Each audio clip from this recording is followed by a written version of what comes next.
안녕하세요. 안전보건TV입니다. 2026년에도 노동부랑 안전보건공단이 제조업 등 안전보건관리 체계 구축 컨설팅 계획하고 있는데요. 작년 사업에 비해서 뭐가 달라졌을지 한번 수행기관 모집 공고문을 기준으로 살펴보도록 하겠습니다.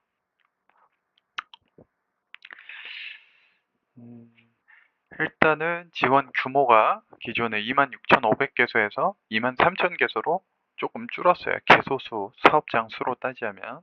근데 예산으로 따지자면 기존 531억에서 689억 원으로 상당 부분 한 150억 정도 증가했고요. 그래서 이걸 보면 알 수 있듯이 총 예산은 증가하되 전체 지원 개소수가 줄면서 사업장 한 곳당 투입되는 예산이 상당히 강화가 되었습니다. 뒤쪽에 나올 건데요. 기타 업종 같은 경우에 기존에는 2회만 컨설턴트가 방문 지원 횟수나 올해부터는 3회 지원으로 지원 횟수가 증가했습니다. 사업 내용은 민간 예방기관 전문가들이 중소규모 사업장 방문하여 안전보건관리 체계 구축 이행 지원한다. 이런 개요는 똑같고요. 그래서 보면은 제조업의 개소가 작년 같은 경우는 11,840개소에서 올해는 2만 개소로 대폭 증가했고요. 기타 업종 같은 경우는 이제 회차 기준으로 보는 게 좀 정확한데요. 거의 3만 회 가량 지원하다가 올해부터는 9천 회 가량으로 거의 3분의 1 수준, 3분의 1보다 더 줄여버렸습니다. 대신에 개별 기타 업종 선정된 사업장 같은 경우는 한 개소당 기존에 2회만 지원하던 거에서 3회 지원을 하는 걸로 이렇게 증가가 됐고요. 업종 특화 지원 같은 경우는 올해부터 고위험 업종 특화 지원으로 명칭을 조금 더 명확화한 모습이고요. 기존에 5,200개소 지원하다가 비중 같은 경우는 올해 조금 줄었습니다. 전체 제조업 대상 절대치가 늘다 보니까 대신에 고위험 업종 특화 지원 사업장 같은 경우 절대치가 기존에 5,200개소에서 7,000개소로 1,800개소 증가했고요. 요 고위험 업종 특화 지원 같은 경우는 아래 4대 업종, 기구, 금속, 비금속 광물 제품 제조업, 화학 및 고무 제품 제조업 등에 해당돼야지 특화 지원을 받을 수가 있고 별도 물량으로 관리가 됩니다. 공단 광역본부별 지원 규모를 보면 일단은 뭐 수행기관 모집도 마찬가지고 그다음에 이 컨설팅에 참여하고 싶은 사업장들도 마찬가지고 광역본부 단위로 신청 접수가 이루어지게 됩니다. 일단 서울광역본부 기준으로 보자면 일단 지원 횟수는 작년에 8,600회차에서 올해 7,900회차로 좀 줄어들었어요. 그런데 사실 서울광역본부를 제외하고 나머지 부산, 광주, 대구, 인천, 대전, 세종, 경기 같은 경우는 모두 총 지원 회차가 증가하였음을 볼 수가 있습니다. 서울광역본부 내부적으로 보자면 일반 제조 같은 경우는 500회 증가를 했고요.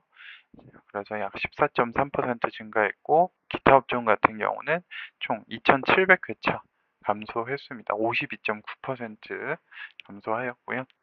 그래서 뭐 제조업 같은 경우도 뭐 만약에 작년과 같이 사업장 부담금이 전혀 없는 상태로 이렇게 사업이 진행되는 경우면 조금 이 예산이나 이런 것들이 한정돼 있기 때문에 조속히 신청하시는 편이 좋겠고 기타 업종 같은 경우는 물량이 대폭 감소하였으므로 특히나 조기 소진이 될 가능성을 인지하셔야 될 것 같습니다. 지원 내용은 26년, 25년 모두 수행기관 모집 공고문 기준으로는 같습니다. 하지만 구체적인 것은 추후에 나올 신청 사업장 모집 공고문 등을 확인을 하셔야겠고요. 내용은 중소규모 사업장의 유해유해미엔 파악 개선 및 안전보건관리 체계 구축 이행을 지원하는 게 골자고요. 그래서 위험성 평가를 지원하고 그다음에 안전보건관리 체계 경영자 리더십, 근로자 참여, 유해유해염 요인 발굴 등등을 전반적으로 컨설턴트가 지원하게 되고요.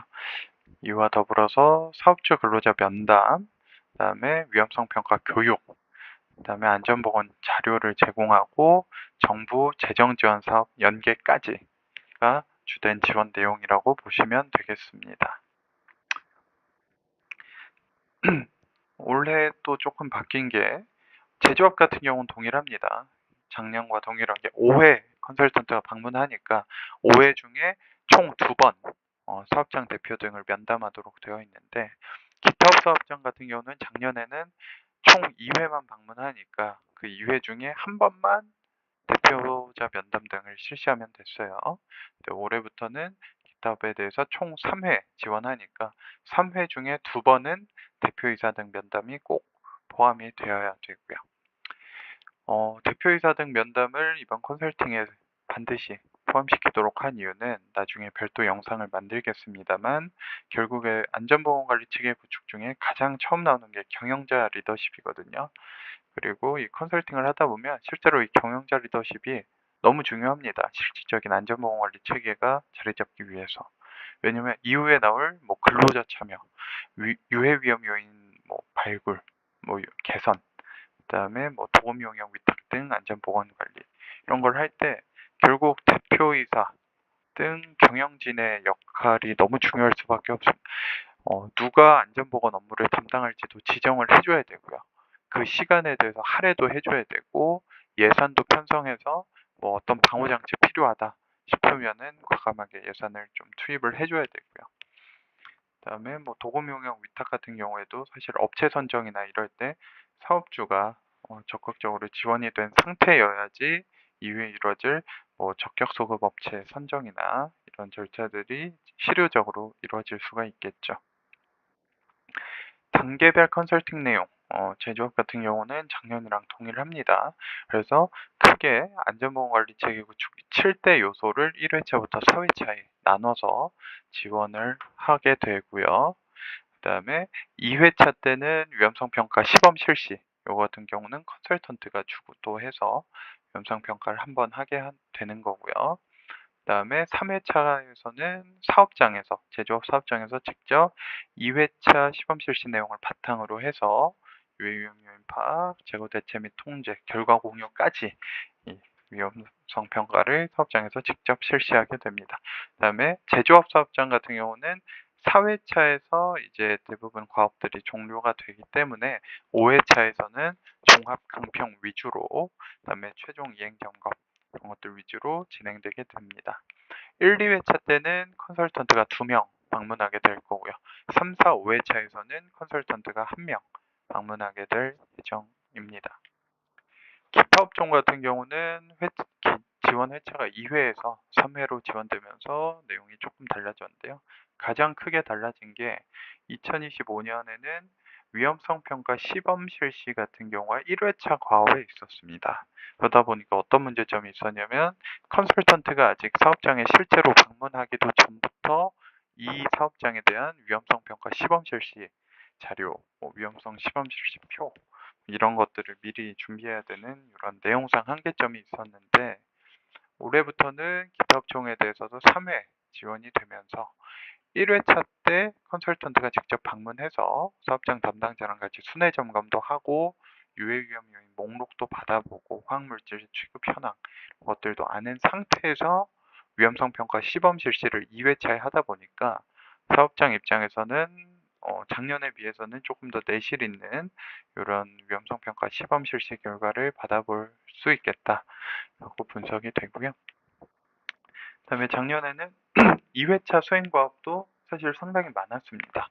이게 총 2회차에 끝내야 되다 그러다 보니까 도금 용역 위탁 안전보건 확보 이런 부분도 사실 중소기업 입장에서 상당히 생소한 영역인데 이런 것들이 나머지 뭐 경영자 리더십, 근로자 참여, 평가 개선 지도와 같은 회차에 있어서 조금 집중됐던 경향이 있고 과밀했던 경향이 있는데 26년부터는 도금 용역 위탁 안전보건 확보가 2회차 과업으로 빠지게 되면서 3회차 때는 뭐 안전보건 경영 방침 수립이라든지 이런 경영자 리더십, 그다음에 안전보건 제한 제도라든지 이런 근로자 참여, 그다음에 마지막 평가 및 개선 이런 것들이 독립적으로 떨어지게 되면서 최종 회차 때의 컨설팅 종합 강평 기능이 조금 더 강화가 됐다. 이 얘기는 수업장에서 조금 더 정돈된 안전보건관리체계 전반 구축을 조금 지원받으실 수 있겠다. 이렇게 설명할 수 있겠고요. 올해도 작년처럼 수업장 부담금 없이 컨설팅이 진행될 가능성이 높을 것 같습니다. 그래서 추후에 안전보건공단, 고용노동부 이런 홈페이지 등에 게시될 사업장 모집 안내문, 사업장 모집 리플렛, 홍보 자료 이런 것들을 참고하셔가지고 안전하고 건강한 사업장 만들기에 관심 있는 중소규모 사업장 사업주가 될 수도 있고요. 대표님, 사장님 뿐만 아니고 안전보건 담당자. 우리 사업장은 안전보건 담당자가 없다면 인사총무, 재무회계 담당자가 이 업무까지 하게 되는 경우가 많거든요. 그런 담당자분들 포함해서 지원 물량이 조기 소진되기 전에 미리 신청하시는 편이 좋겠습니다. 감사합니다.